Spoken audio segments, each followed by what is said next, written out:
retomamos la transmisión allí en el canal, que habíamos tenido una dificultad.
Y en el marco de comentarios que me hacía Juan Raúl, me dijo lo que creo que después dijiste en un lugar público, así que no estoy cometiendo ninguna infidencia, pero además la vida te dio la razón de que creías que en efecto iba a suceder lo que sucedió, que Gustavo Petro iba a ser electo por los colombianos futuro presidente de la República.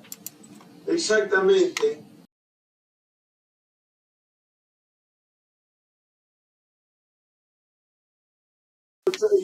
Y 12 el total con los 4 años de Iván Duque. Iván Duque ve venir esta nueva situación que se vive en Colombia y no se presenta a la reelección. Y se produce un hecho muy importante en la primera vuelta. Primero, por primera vez, valga la redundancia, un candidato de izquierda llega a la segunda vuelta. Segundo, llega entrando primero. Es más, si se hubiera aplicado en Colombia la legislación de muchos países que dice que tenga más de 40%, en Argentina, por ejemplo, 40% y 10 de diferencia con el segundo, ya Gustavo Petro hubiera ganado en la primera vuelta. De todas maneras, las encuestas daban que tenía que llegar a 13 millones de votos para poder obtener, porque si bien obtuvo el 40,33 y Rodolfo Hernández el 28,15, no llegaban a 20 puntos de diferencia. Gustavo Petro era muy grande, tener que subir 10 puntos si votaba la misma cantidad de gente, etc. Y Rodolfo Hernández, ahí se produce otro hecho que es lo que a mí me hizo pensar que las posibilidades de Petro eran muy grandes. Rodolfo Hernández no era el candidato de Iván Duque.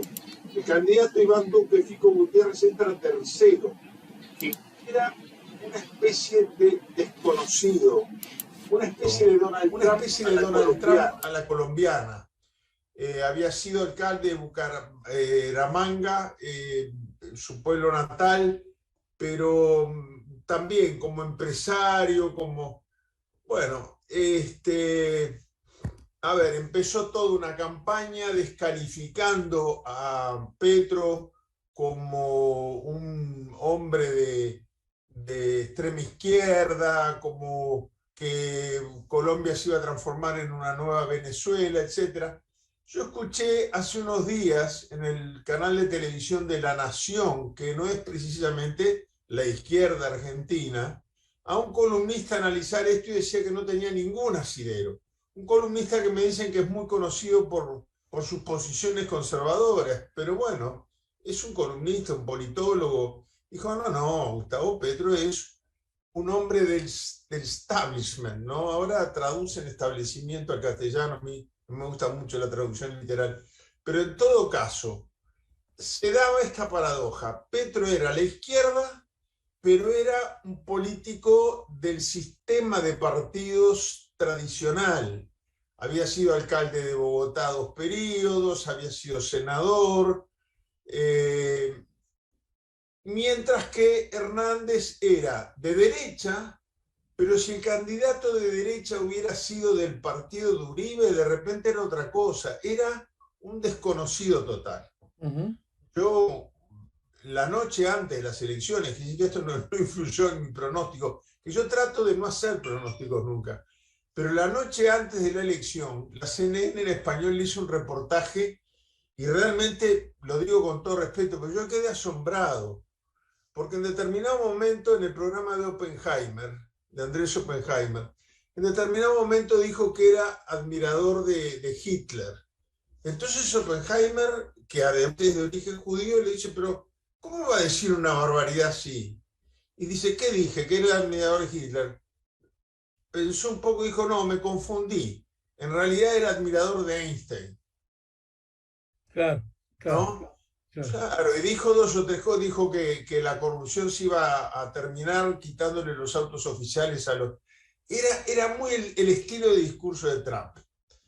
Esto era un arma de doble filo, porque también es cierto, si uno mira los resultados electorales en Europa, bueno, en Estados Unidos mismo, donde cuanto más pruebas aparecen contra el intento de golpe de Estado de Trump, más adhesiones consigue para su candidatura. Entonces, era un arma de doble filo. Quizás a la gente le atraía eso de ser un hombre asistémico por parte de Hernández. Yo, sin embargo, que tuve el placer, el gusto, la experiencia de haber conocido a Gustavo Petro, pero de haber conocido bastante a Colombia. Yo fui a Colombia, tú sabes que yo en mi computadora tengo como fondo de pantalla una foto ingresando a la selva para la negociación con la FARC para el alto al fuego, al cual no hizo parte el ELN, en las elecciones de 2010. Entonces, es un país donde a raíz de alguna de estas misiones, el presidente Tabaré Vázquez, que dicho sea de paso, hoy a las 4:30 de la tarde en el Palacio Legislativo se lanza el sello del correo recordatorio de la figura de Tabaré Vázquez.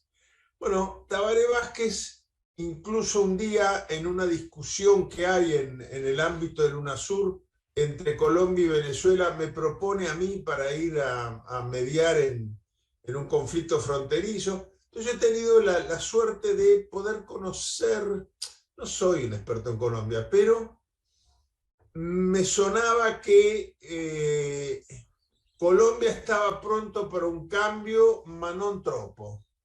Un cambio de la política tradicional conservadora hacia una izquierda moderada, sí.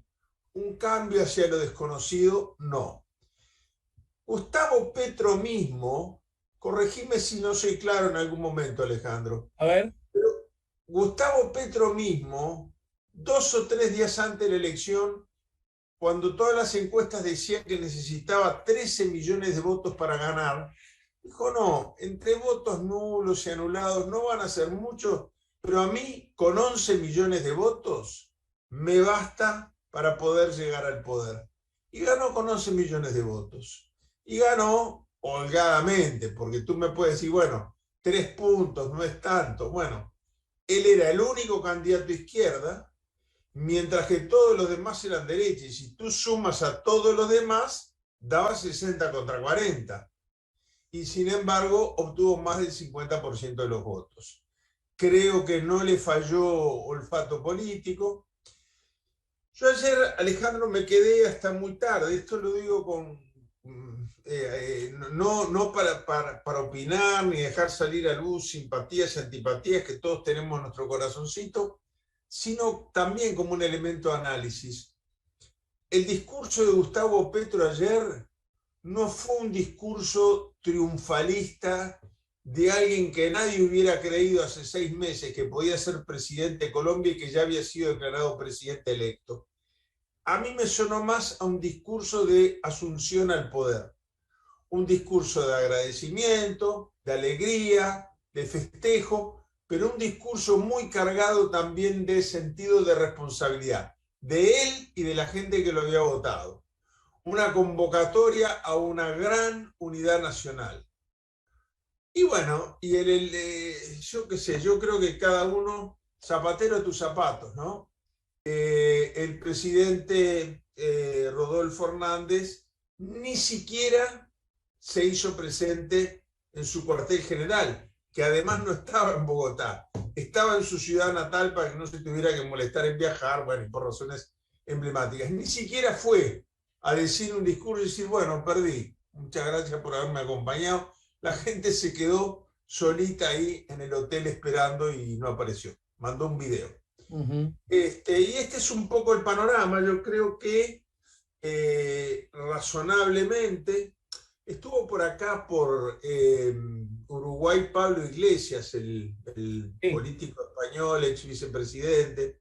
Yo fui a una de las charlas que dio y él dijo que el eje del triunfo de Boric, el caso en que ganara Gustavo Petro y el caso más predecible aún de que gane Lula en Brasil, ese eje Boric, Chile, Colombia, Brasil, podría significar un cambio muy grande para América Latina, pero además lo puso como modelo de los cambios que tendría que atravesar la izquierda en el mundo. Él está en España, en un país donde la izquierda está, que no se encuentra, saca más votos, pero no termina de encontrar una articulación de un proyecto político para la España del siglo XXI.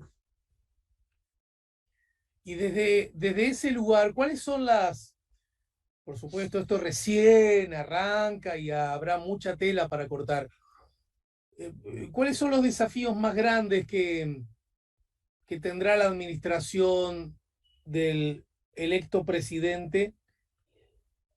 Déjame decir que en ese contexto también, yo no sé qué opinión tenés vos, pero ante el triunfo de Petro, advertí, a pesar de que fue una campaña muy dura, de como suele ocurrir cuando se tironea tanto de oposiciones tan polarizadas, de muy baja calidad, incluso ofensiva y con ciertos halos de deslealtad.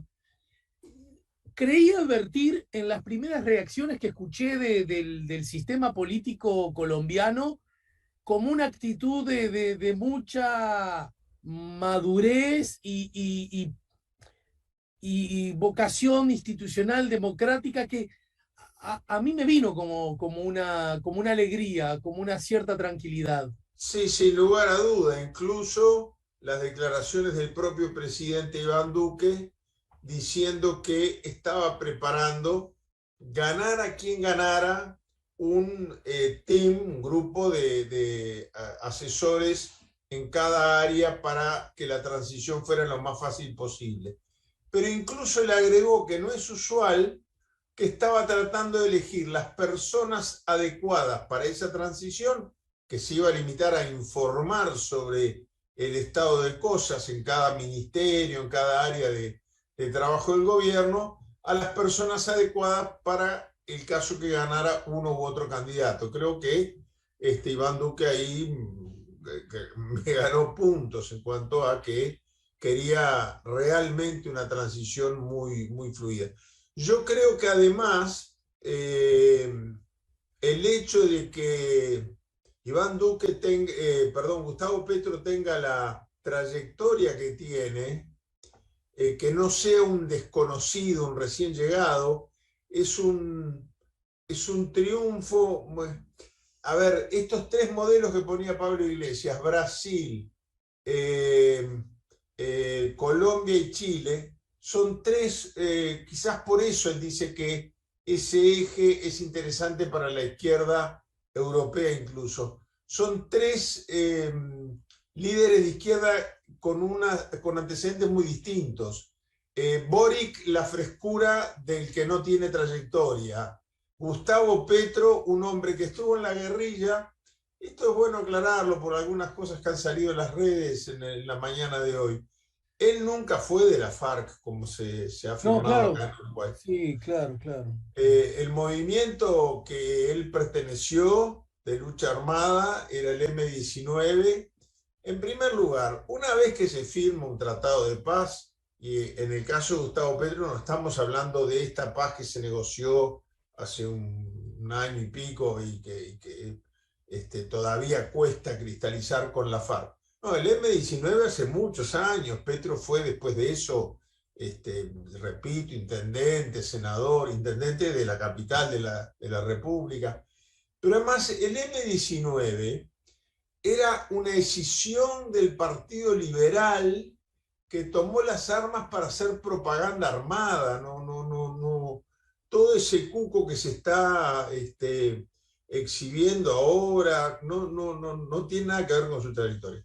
Pero bueno, viene de la lucha armada, es un hombre con trayectoria política dentro de la legalidad, pero es una experiencia novedosa para Colombia tener un presidente de izquierda. Lula fue 2 veces presidente y luego ganó su sucesora. Entonces, son 3 trayectorias totalmente distintas. Claro. Marcan una tendencia progresista de izquierda, pero con antecedentes muy distintos. Y eso a mí me parece que le da a las fuerzas que proponen un cambio de ese tipo, de modelo económico, etcétera, una solidez muy grande. Yo confieso que esta lectura la hice ex post, ¿no? Cuando lo escuché a Iglesias me pareció que se estaba refiriendo a que, como a veces hay estos movimientos pendulares, bueno, hubo una etapa conservadora y ahora venía una progresista. Creo que es más profundo que eso lo que Iglesias, el político español, dijo cuando señalaba la trascendencia que tenía este eje Chile, Colombia, Brasil. Sí, como todo parece indicarlo, Luis Ignacio Lula da Silva el 2 de octubre gana las elecciones presidenciales en aquel país. Bien. Bueno, un capítulo aparte, son algunas repercusiones. Yo siento que hago, en algún punto tengo que hacerlo y en otro punto siento que no debo hacerlo, pero cito como fuente de diario El País de España, Vargas Llosa sobre las elecciones de Colombia. Han votado mal, a ver cómo actúa Petro. ¿Sabes qué? No, ya sé que no le importa a nadie, ¿no? Bueno, casi como lo que puedo opinar Vargas Llosa sobre Colombia, pero me da tanta pena. No, Te entiendo perfectamente. te juro que Te es como una entiendo porque cosa yo lo de. comparto. Me da pena porque aún, ni hablar como escritor, ni hablar. Incluso como actor político y miradas políticas que ha tenido a lo largo de su vida, cosas que a mí me parece que son interesantes de ser discutidas, pero a esta altura, en lo que se ha convertido, me da un poco de tristeza. Y por Sí, sí. suerte lo puedo decir con tranquilidad porque no me quita un gramo de admiración que tengo por su obra. Sí, sí, exactamente. Yo recuerdo el primer libro importante así que leí en mi temprana juventud fue Conversación en la Catedral y me marcó para toda la vida. Y yo no voy a decir ahora que no, que Conversación en la Catedral es un mamarracho. Claro. Pero justamente eso y su premio Nobel, acá la universidad mismo le dio un título honoris causa, creo que hizo bien porque reconoció esa faceta Claro, sin claro. permitir que su posición política, pero es una pena, esa gente tendría que llegar a una etapa en la cual él mismo disfrute y nos permita a todos ser objeto de aquellas personas que logran estar por encima del bien y del mal. En vez de eso, él ha decidido estar en la cancha chica y en la cancha chica ha elegido el mal, porque, a ver, yo no te voy a ocultar, yo además tengo amistad personal con él, pero además me parece que para Colombia es muy importante, después de todo lo que ha pasado, estos 12 años de gobiernos uribistas, con los falsos positivos, con el pago de que mataran gente a la que la disfrazaban de guerrillero para cobrar la recompensa. Toda una cosa horrible, ¿no? Entonces creo que este respiro le va a hacer mucho bien. Lo veo además, yo estuve en una elección en Colombia en la cual él fue candidato a presidente.